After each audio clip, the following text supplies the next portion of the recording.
Total stopping distance is made up of two parts: thinking distance and braking distance. Thinking distance is how far the car travelled during the driver's reaction time, which is the time between seeing a hazard and actually hitting the brakes. The two main things that affect thinking distance are 1. The speed of the vehicle, and 2. The driver's reactions itself. The faster you're going, the further you'll have to travel before you even start to brake. And of course, if you're tired, drunk, on drugs, or just distracted, your reaction time will be slower, which increases your thinking distance. Braking distance, on the other hand, is the distance the car travels once the brakes have been applied.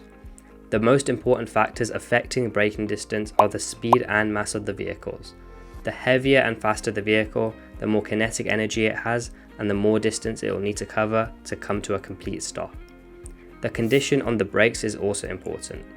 Worn or faulty brakes won't be able to apply as much pressure, which means the car will take longer to slow down. Finally, the traction between the tyres and the road also plays a role. If the road is wet or icy, there'll be less friction, which can cause the car to skid. And if your tyres are bald, they won't grip on the road as well, which will also increase your braking distance. The impact of speed. So now that we know what affects stopping distance, let's take a look at the impact of speed.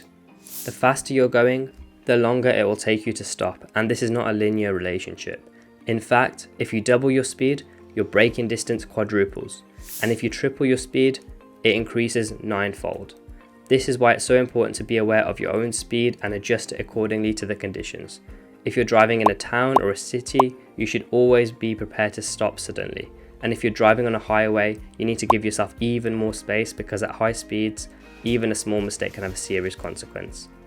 The good thing about this topic is you can always apply it in the real world. Whether or not you will continue to study science in the future, this will always be applicable. So just remember that when you get behind the wheel, stopping distance is not about just how good your brakes are, it's also about how fast you're going and how quickly you react to hazards. So drive safe and alert. Thanks for watching. I hope you learned something new about stopping distances today. If you did, please give this video a thumbs up and subscribe to this channel for more tutorials and more science content. And if you want to book a free one-to-one lesson with our team, then the link is also in the video description. Thanks for watching, and I'll catch you on the next video.